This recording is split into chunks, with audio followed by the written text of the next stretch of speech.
Hello friends, આપણે જોઈ રહ્યા હતા રાસાયણિક પ્રક્રિયાઓ. એના આપણે બે ભાગ જોઈ ગયા છે અને આજે આપણે જોવાના છે ત્રીજો ભાગ, રાસાયણિક પ્રક્રિયાઓ અને એના સમીકરણો. ચેપ્ટર પહેલું.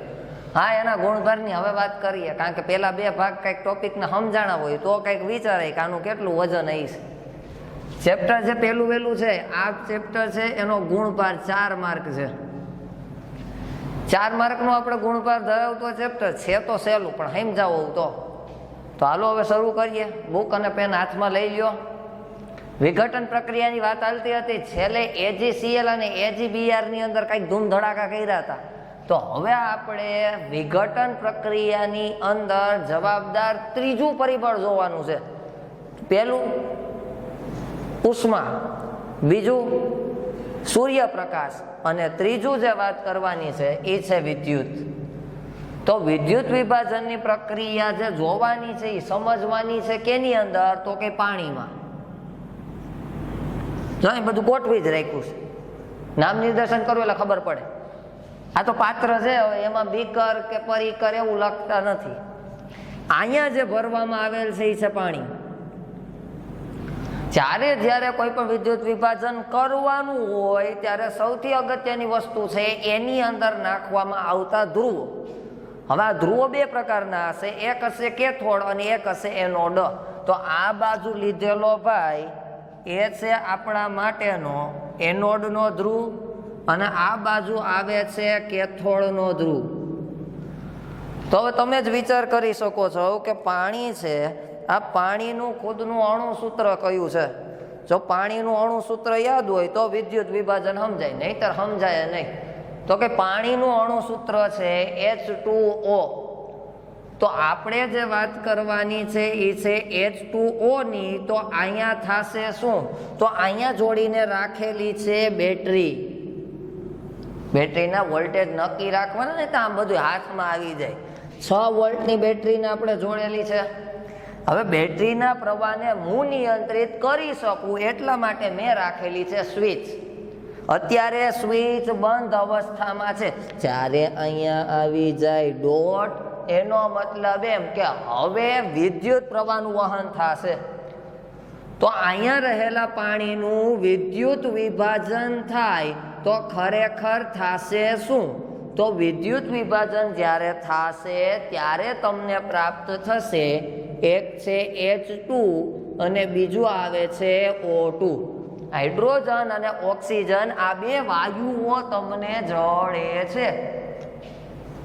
સમીકરણ સંતુલિત નથી કરવાનું.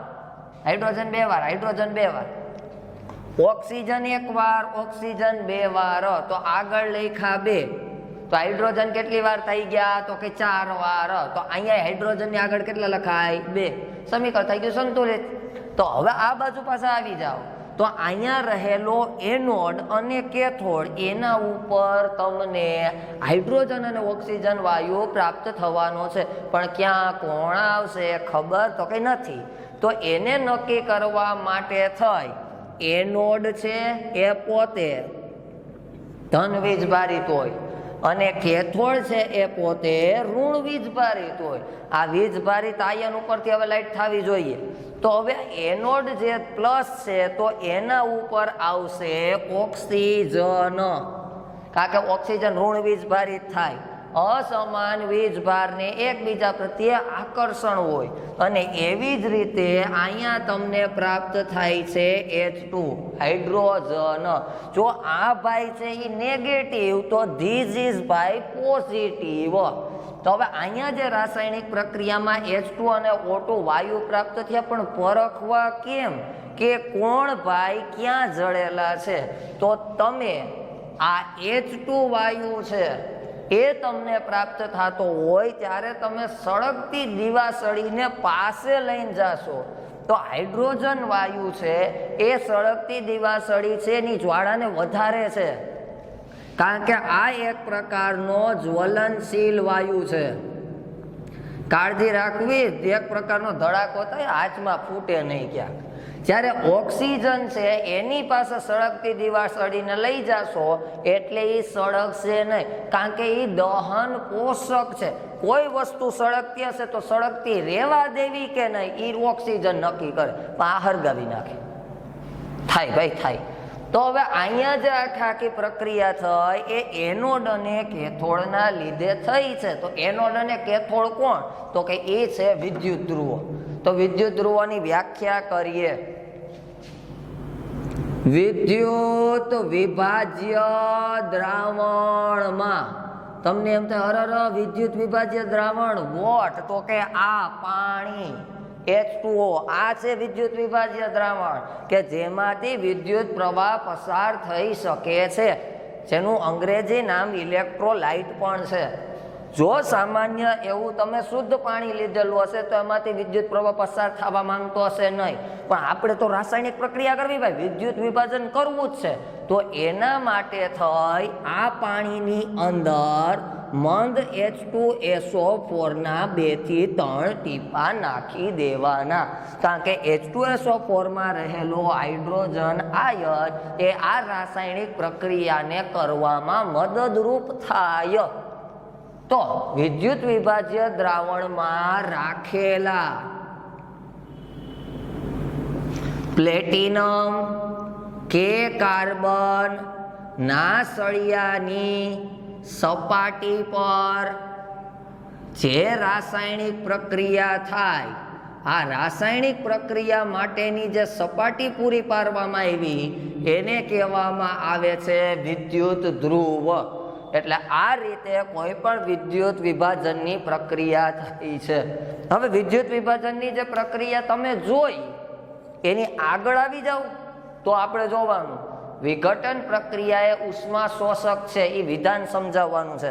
મેં બધા બોર્ડ ઉપર લખેલા ટોપિક પ્રશ્નના ફોર્મેટમાં રાખેલા છે, જેથી કરી અને તમને બોર્ડની એક્ઝામ આપણા સ્કૂલની ટેસ્ટ આવે તો એમાં પ્રશ્ન કયા સ્વરૂપે હશે એનો આઈડિયા આવે. હવે વિઘટન પ્રક્રિયા એ ઉષ્મા શોષક છે, એ તમે વિધાન સમજાવવાનું છે. તો વિઘટન પ્રક્રિયા થતી હતી 3 પરિબળોના લીધે.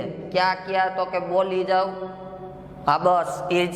એક છે ઉષ્મા, બીજું આવે છે વિદ્યુત અને ત્રીજું આવે છે સૂર્યપ્રકાશ. 3 માંથી કોઈ પણ એક પરિબળ પણ હોઈ શકે, ત્રણેય ભેગા નહીં કરવાના. ઉષ્મા, વિદ્યુત અને સૂર્યપ્રકાશ છે એના લીધે ઉર્જા પૂરી પાડવામાં આવે છે. હવે આ ઉર્જા પૂરી પાડવામાં આવે એટલે કોઈ પણ પ્રક્રિયક છે, આ પ્રક્રિયકની અંદર રહેલા અણુ કે એની અંદર આવતા પરમાણુ છે, આ અણુ અને પરમાણુનું તરત જ વિઘટન થાય છે. હવે વિઘટન થાય તો બીજા શબ્દોમાં એમ કહેવાય કે છૂટા પડ્યા. તો હવે તમે કોકને ધક્કો મારવો હોય, એને તમારાથી દૂર ખસેડવો હોય, તમારો પરમ મિત્ર સખા બંધુને પાટું મારો તો તમારે એના માટે લિટલ એવી એનર્જી વાપરવી પડે. તો એવી જ સ્થિતિ અહીંયા છે. અણુ કે પરમાણુ છે એનું તમે જ્યારે વિઘટન ઈચ્છો છો તમે ખરેખર ત્યારે પ્રક્રિયકની અંદર રહેલા અણુ અને પરમાણુને ઉર્જા આપી છે, અને આ ઉર્જા એને પ્રાપ્ત થવાના લીધે એણે ખુદને તોડેલો છે. એટલે ઉર્જા આપી એનો મતલબ એમ કે એણે ઉષ્માનું શોષણ કર્યું છે, અને જ્યારે ઉષ્માનું શોષણ થાય તો એવી પ્રક્રિયાને ઉષ્મા શોષક કહેવાય. એક સમીકરણ જોઈએ આપણે. BaOH બેરિયમ હાઇડ્રોક્સાઇડ વત્તા NH4Cl એમોનિયમ ક્લોરાઇડ પ્રક્રિયા થાય ત્યારે બને BaCl2 NH3HCl. સમીકરણને સંતુલિત કરવું પડે ભાઈ, તો હાલો સંતુલિત કરીએ. અહીંયા HCl નહીં આવશે, અહીંયા H2O આવશે. સમીકરણને આપણે સંતુલિત કરવાનો કરીએ તો હાલો જોઈ.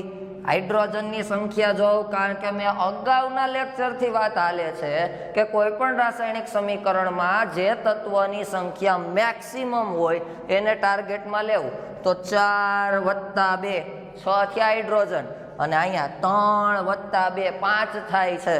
એક સંખ્યાનો ફેર રહી છે તો હાલો અહીંયા બગડો કરી દઈ, કારણ કે અણુ સૂત્રમાં ફેરફાર થશે નહીં. તો ફેરફાર ક્યાં થશે? હંમેશા એની આગળ. એટલે અહીંયા આવી ગયા 2, 2 અને 2 કેટલા થયા 4, અને 4 માં 3 ઉમેરો તો કેટલા થયા 7. હવે અહીંયા છગડો એ બેકી સંખ્યા છે, તો અહીંયા બેકી સંખ્યા લઈ આવો. હવે અણુને ઘટાડી તો ન શકીએ, પાછા અહીંયા કંઈક કરીએ. 3 2 6 અને 2 2 4, 6 વત્તા 4 ટોટલ કેટલા થયા હાઇડ્રોજન 10. તો એવી જ રીતે આ હાઇડ્રોજનને જો અહીંયા આગળ લખી નાખીએ 2 4 2 8, 8 વત્તા 2 10. હવે આગળ જો તો બીએ એકવાર, બીએ એકવાર. હવે અહીંયા જો ક્લોરીન ભાઈ 2 વાર, તો કે ક્લોરીન ભાઈ 2 વાર. હવે અહીંયા જો તો ઓક્સિજન 2 વાર, ઓક્સિજન 2 વાર. આ પ્રક્રિયાની અંદર તાપમાનમાં ઘટાડો થાય છે, અને જો અહીંયા તાપમાનમાં ઘટાડો થતો હોય તો આ વિઘટન પ્રક્રિયા કેવી છે, તો કે ઉષ્મા શોષક. એટલે તમારે આટલું વર્ણન લખી એક ઉદાહરણને ટપકાવી દેવાનું, તો માર્ક જડે, નહીતર માર્કની આશા નહીં. હવે વાત કરવાની છે રિપ્લેસમેન્ટ રિએક્શન. તમે ઘણી વાર આ શબ્દને સાંભળેલો છે. હવે તો અંગ્રેજી વધુ તમને આવડે ને, યુ નો. હવે રિપ્લેસમેન્ટ એટલે ફલાણાને રિપ્લેસ કરીને ફલાણાને ગોઠવો. કોક એક પદાર્થ અથવા કોક એક વ્યક્તિ હતો, એની જગ્યાએ બીજા વ્યક્તિને જ્યારે ગોઠવવામાં આવે ત્યારે એને રિપ્લેસમેન્ટ કહેવાય. પણ આપણે તો રિએક્શન પ્રક્રિયા જોવાની છે, તો કઈ રિપ્લેસમેન્ટ રિએક્શન અદલા બદલી વાળી પ્રક્રિયા વાળી કઈ, તો જોઈ પ્રવૃત્તિથી સમજીએ, આપણે ટપો પડવો હોય તો. હવે અહીંયા એક દ્રાવણ ભરીને રાખેલું છે. દ્રાવણ કયું, તો કે CuSO4 કોપર સલ્ફેટ, જે ભૂરા રંગનું છે, આ ભૂરું. હવે અહીંયા રહેલી છે ખીલી, એ છે એપી, લોખંડની ખીલી છે. હવે આને કહેવાય કસનળી. જો ભૂલી ગયા હોવ તો યાદ હોય તો સારું. હવે અહીંયા શું થાય છે એની આપણે વાત કરવાની છે. લોખંડની જે ખીલી છે એને તમે કોપર સલ્ફેટના દ્રાવણમાં નાખો એટલે એને કંઈક થાય. કંઈક મજા આવી છે, કંઈક ભાંગશે તૂટશે, પણ ખીલીને પ્રેમથી નાખો. એમ ઘા નહીં કરવાની, તો કસનળી કાચની તૂટી જાય. ભાઈ ધ્યાન રાખો, ધ્યાન. જોઈ હવે એપી હતું, Cu4 હતું, CuSO4 હતું, કોપર સલ્ફેટનું દ્રાવણ ભૂરા રંગનું. હવે આ CuSO4 નું દ્રાવણને તમે લીધું અને એફીને તમે લીધું, તો પ્રક્રિયા થઈ રિપ્લેસમેન્ટ, જગ્યાની અદલા બદલી. Cu એ કીધું ટાટા બાય બાય Cu, અને એફી એ કીધું કે હું ન્યા તો આવી જાઉં. તો અહીંયા બને FeSO4 વત્તા અહીંયા આવે છે Cu. જે તમારી પાસે દ્રાવણ છે એ ભૂરા રંગનું હતું, એ FeSO4 ના લીધે થઈ આછો લીલો રંગ આવી ગયો. હવે આ આછો લીલો રંગ આવી ગયો તો એવું કેમ થયું? વાય, શા માટે? કારણ કે આ એક પ્રકારની વિસ્થાપન પ્રક્રિયા છે, અને વિસ્થાપન પ્રક્રિયા છે એની વ્યાખ્યા કંઈક તમને આવી કહેવામાં આવેલી છે કે જે રાસાયણિક પ્રક્રિયામાં એક વધુ સક્રિય તત્વ હોય, આ વધુ સક્રિય તત્વ એ ઓછા સક્રિય તત્વનું સ્થાન લે, એને કહેવામાં આવે છે વિસ્થાપન પ્રક્રિયા. જે રાસાયણિક પ્રક્રિયામાં એક વધુ સક્રિય તત્વ એ ઓછા સક્રિય તત્વનું સ્થાન લેવાની ભૂલ કરી દે, એ હતી આપણી વિસ્થાપન પ્રક્રિયા. પણ આ ગમે એમ થાય, મન પડે એમ જગ્યાની અદલા બદલી કરવાની નહીં. એની એક પ્રોપર પેટર્ન છે, અને પ્રોપર પેટર્ન માટે થઈ અને સક્રિયતા શ્રેણી આવેલી છે કે કઈ ધાતુ કોના કરતા વધારે પ્રબળ અને શક્તિશાળી છે. તો જોઈ કે એને સીએ, ત્રણ ઝુમખમ યાદ રાખવું સહેલું પડે. કે એને સીએ, MgAl Zn આવે, Fe PbH Cu Hg Ag Au Pt. ભાઈ આની અંદર આ સક્રિયતા શ્રેણીની અંદર સ્ટેનસ એટલે કે એસએન ટીનનો સમાવેશ થાય, પણ ટીન છે એ તમને આપેલું તત્વ એ ઇન્ટરનેટની અંદર તમે જ્યારે સક્રિયતા શ્રેણીને સર્ચ કરો ત્યારે દેખાડે છે. આપણી ટેક્સ્ટ બુકની અંદર આટલી જ સક્રિયતા શ્રેણી છે, એટલે ટેક્સ્ટ બુકને ફોલો કરો, પછી માર્ક જાય તો એ પ્રશ્ન મારો નહીં, કારણ કે એનસીઆરટી સિલેબસ આપણને આ સક્રિયતા શ્રેણી આપે છે. હવે કોણ કઈ બાજુએથી સક્રિય અને કોણ કઈ બાજુએથી સક્રિય નથી, તો એ ગોતવા માટે હાઇડ્રોજન મદદ કરે. હાઇડ્રોજન બંધો જે કેવો છે કે જે પોતે ઈચ્છે તો પ્લસ થઈ શકે, ઈચ્છે તો ઋણ થઈ શકે, એને મજા આવે એવું વર્તન કરવાની ટેવ છે ને ભાઈ. તો જે તત્વો હાઇડ્રોજન છે એની ડાબી બાજુ આવેલા છે એ બધાય વધુ સક્રિય છે, અને જે હાઇડ્રોજનની જમણી બાજુ આવે છે એ બધાય તત્વો એ ઓછા સક્રિય છે. હવે જો પેલું ઉદાહરણ જ એપી વત્તા CuSO4, જો અહીંયા રહ્યું એપી, જો અહીંયા રહ્યું CU કઈ બાજુ છે? ઓછા સક્રિય બાજુ. એપી કઈ બાજુ છે? વધુ સક્રિય બાજુ. વધુ સક્રિય તત્વ ઓછા સક્રિય તત્વનું સ્થાન લે છે. તો બીજા આવા ઉદાહરણ જોઈ, Zn વત્તા AgNO3, Zn જો વધુ સક્રિય, Ag જો ઓછું સક્રિય, પ્રક્રિયા થઈ ZnNO3 ટ્વાઇસ, વત્તા આવે છે જો Zn સાથે NO3 આવી ગયું તો Ag બાપુ એકલા. સમીકરણ સંતુલિત કરવું પડે ભાઈ. Zn એકવાર, Zn એકવાર, Ag એકવાર, Ag એકવાર, NO3. આ NO3 એ નાઇટ્રેટ છે, એનું આખું ઝુમખું 2 વખત આવ્યું, તો અહીંયા Ag ને 2 વાર લ્યો, તો અહીંયા તમારા Ag 2 વાર થઈ ગયા, NO3 તો આખા 2 વાર અહીંયા થયા, અને અહીંયા તો પહેલેથી છે જ. સમીકરણ બેલેન્સ થઈ ગયું. Fe વત્તા CuSO4, હવે આ તો લખેલું છે, પાછી સાઈ બગાડાય નહીં. Zn વત્તા CuSO4, ZnSO4 વત્તા Cu. હવે Pb વત્તા CuCl2, તો PbCl2 વત્તા Cu. આને કહેવામાં આવે છે ઝિંક નાઇટ્રેટ. આ છે ઝિંક સલ્ફેટ અને આ છે લેડ ક્લોરાઇડ. આ છે ચાંદી, સિલ્વર, આર્જેન્ટિનમ, આ નામ ઉપરથી આવેલું છે જી. આ છે કોપર અને આ છે કોપર. આ હતી આપણી વિસ્થાપન પ્રક્રિયા. પણ આ વિસ્થાપન પ્રક્રિયાની અંદર થતું હતું હું તો કે એક વધુ સક્રિય હતું અને બીજું તો કે એની જગ્યા દઈ દેતું હતું. એ બેન્ચ વૈનાનું રહેતું હતું બાળક. પણ આપણે એવી પ્રક્રિયા જોવાની છે કે જેને બેયને બેન્ચ જડે. તોફાની બાળકોની જગ્યા બદલીએ ને બસ એની જ જેવું બેન્ચ ઉપર બેહવા દેવાના, બસ જગ્યા બદલવાની થાય, તો એને કહેવાય ડબલ રિપ્લેસમેન્ટ રિએક્શન. ડબલ એટલે 2, રિપ્લેસમેન્ટ રિએક્શન એટલે વિસ્થાપન પ્રક્રિયા. 2 વિસ્થાપન પ્રક્રિયા વિચિત્ર લાગે, એટલા માટે થઈને આપણે એનું કંઈક આવું નામ કરી નાખીએ, દ્વિવિસ્થાપન પ્રક્રિયા.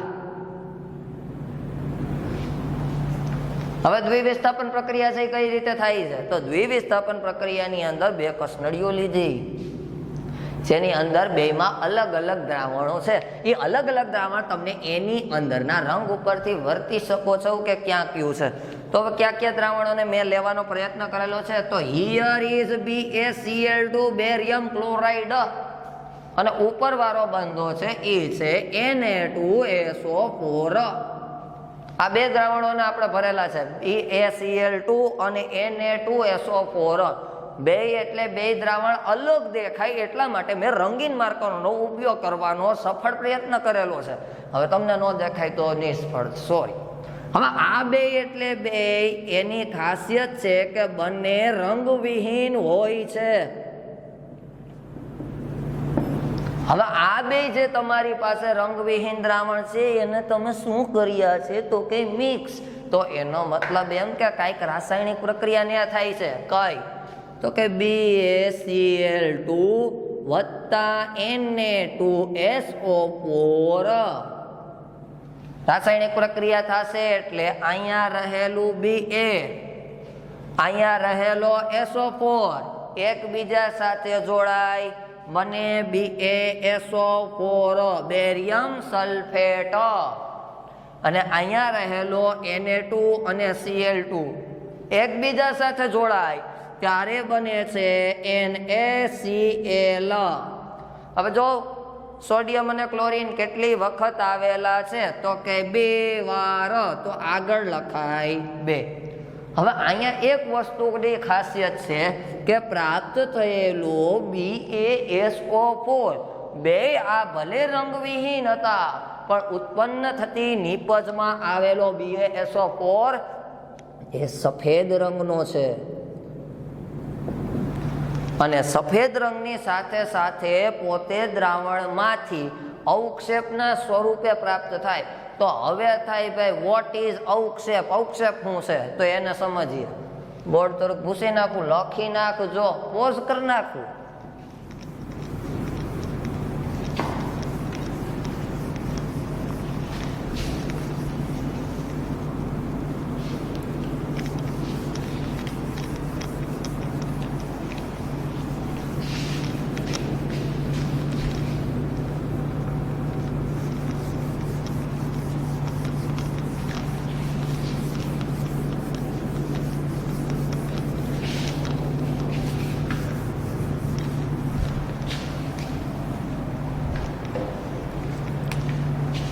તો BaSO4 સફેદ અવક્ષેપ અહીંયા હતું, ભૂસી નહીં, અહીં સફેદ જો બસ ઈ જ.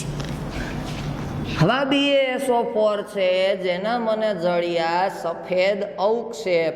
તો હવે અવક્ષેપ શબ્દનો અર્થ કરીએ તો એના માટે થઈ અને એક ઉદાહરણ.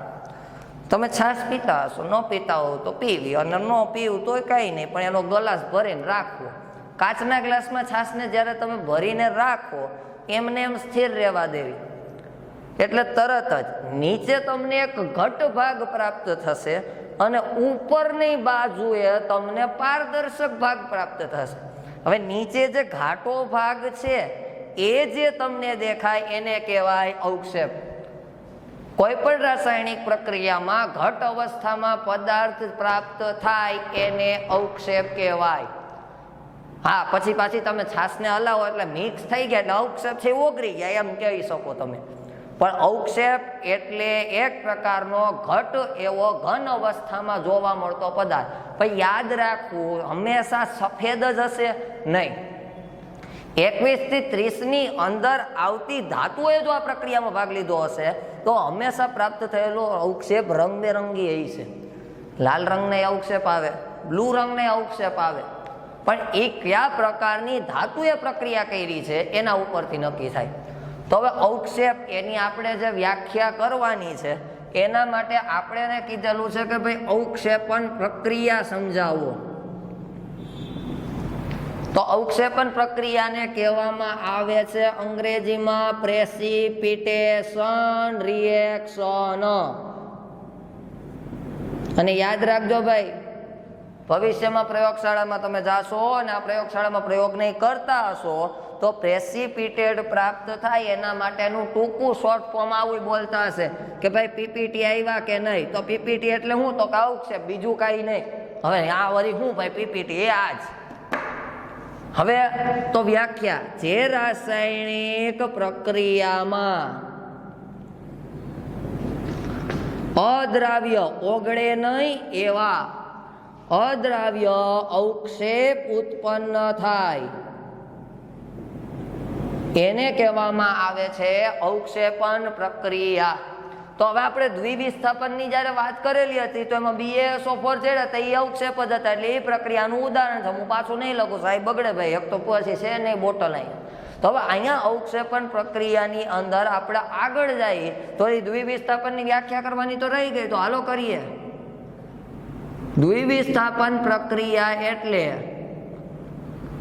એવી રાસાયણિક પ્રક્રિયા કે જેની અંદર બે પ્રક્રિયકો છે, આ બે પ્રક્રિયકોની વચ્ચે આયનોની આપ-લે થાય. એક ઉદાહરણ તો BaSO4 ને પ્રાપ્ત થતું તો એ જોઈ ગયા હતા. તો હવે આપણે એનું બીજું ઉદાહરણ જોઈ. તો આપણે દ્વિવિસ્થાપનની પ્રક્રિયાનું બીજું ઉદાહરણ આવે છે KBr, પોટેશિયમ બ્રોમાઇડ. એની પ્રક્રિયા તમે કરો છો BaI2, બેરિયમ આયોડાઇડ. તો એની વચ્ચે પ્રક્રિયા થઈ અને તમને પ્રાપ્ત થાય BaBr2 પ્લસ KI. હવે આ જે રાસાયણિક પ્રક્રિયા તમને પ્રાપ્ત થાય એને સમીકરણ સંતુલિત કરવાનું બાકી છે. તો હાલો સંતુલિત કરીએ. આવડતું હોય તો પહેલા વિડીયોને પોઝ કરીને તમે કરો અને પછી મને કહો કે સંતુલિત કર્યું કે નહીં. થઈ ગયું? હાલો જોઈ. KBr તો અહીંયા પોટેશિયમ એકવાર, બ્રોમિયમ એકવાર, બ્રોમિયમ 2 વાર, તો હિયર બગડા. બેરિયમ એકવાર, આયોડીન 2 વાર, આયોડીન 1 વાર, તો અહીંયા આવે બગડો. થઈ ગયું સંતુલિત. પોટેશિયમ કેટલી વાર થઈ ગયા? 2 વાર. બ્રોમિન કેટલી વાર થઈ ગયા? 2 વાર. બેરિયમ કેટલી વાર? 1 વાર. આયોડીન કેટલી વાર? 2 વાર.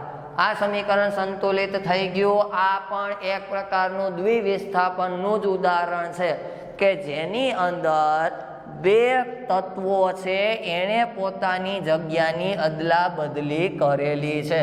એટલાને કહેવાય દ્વિવિસ્થાપન પ્રક્રિયા. હવે દ્વિવિસ્થાપન પ્રક્રિયા છે એના પછીની એક પ્રવૃત્તિને આપણે જોઈ. અચ્છા, આપણે બહુ ધૂમ ધડાકા નથી કર્યા ને, હવે કહીશું. આવે બધું આવે છે, બધું.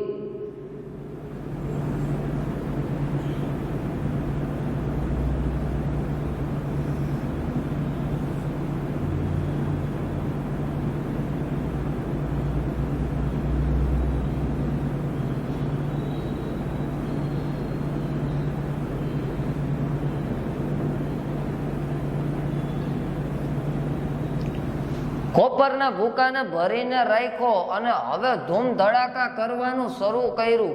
જો અગાઉના લેક્ચરોને તમે યાદ રાખેલા હોય તો કોઈ પણ પદાર્થનું જ્યારે તમે દહન કરો છો ત્યારે 1% is always enter in this type of reaction. એટલે કોપરભાઈ આવશે ઓક્સિજન સાથે પ્રક્રિયા કરવામાં. અને આ કોપર ઓક્સિજન સાથે આવ્યો કેમ? તો કે કોઈ પણ પદાર્થનું જ્યારે તમે દહન કરો છો એટલે ઓક્સિજન આવે છે. એટલે કોપરની ઓક્સિજન સાથે પ્રક્રિયા થઈ અને તમને જડ્યો CuO, કોપર ઓક્સાઇડ. અને આ કોપર ઓક્સાઇડ એ એક પ્રકારનો કાળા રંગનો પદાર્થ છે. રંગને યાદ રાખવું, પેપરમાં પૂછે કે CuO છે એનો કેવો રંગ હોય? તો કે કાળો રંગ હોય. તો હવે અહીંયા શું તો કે જ્યારે કોઈ પણ રાસાયણિક પ્રક્રિયામાં ઓક્સિજન ઉમેરાય તો એવી રાસાયણિક પ્રક્રિયાને ઓક્સિડેશન તરીકે ઓળખવામાં આવે છે. ખાલી ઓક્સિજન પૂરતી શરત રખાય નહીં. કોઈ પણ રાસાયણિક પ્રક્રિયામાં અગત્યના 2 બંધાઓ હોય છે. એકનું નામ હોય છે ઓક્સિજન ભાઈ અને બીજાનું નામ હોય છે હાઇડ્રોજન ભાઈ. એટલે ઓક્સિડેશન, તો ઓક્સિડેશન શબ્દ છે એનો અર્થ કરો તો કંઈક આવું થાય, ઓક્સિજન નું એડિશન. તો વ્યાખ્યા કરીએ. જે રાસાયણિક પ્રક્રિયામાં ઓક્સિજન ઉમેરાય અથવા 2 માંથી એક પરિસ્થિતિ જ લાગુ પડવી જોઈએ, 2 ભેગી લાગુ પડે તો કાંઈક બીજું જ બનશે. એટલે ઓક્સિજન ઉમેરાય અથવા હાઇડ્રોજન દૂર થાય તેને ઓક્સિડેશન પ્રક્રિયા કહેવામાં આવે છે. Cu વત્તા O2 CuO પેલું ઉદાહરણ હતું. એવી જ રીતે બીજું મેગ્નેશિયમ વત્તા O2 પ્રક્રિયા કરો એટલે બને મેગ્નેશિયમ ઓક્સાઇડ. ત્રીજું Zn વત્તા O2 એટલે બને ZnO. હવે આજે આપણી પાસે થયેલી રાસાયણિક પ્રક્રિયાઓ છે એને મેં સંતુલિત નથી કહી, તમે સંતુલિત કરી શકો છો. તમે ઈચ્છો તો આગળ બગડો લખી શકો છો અને ન ઈચ્છો તો 1/2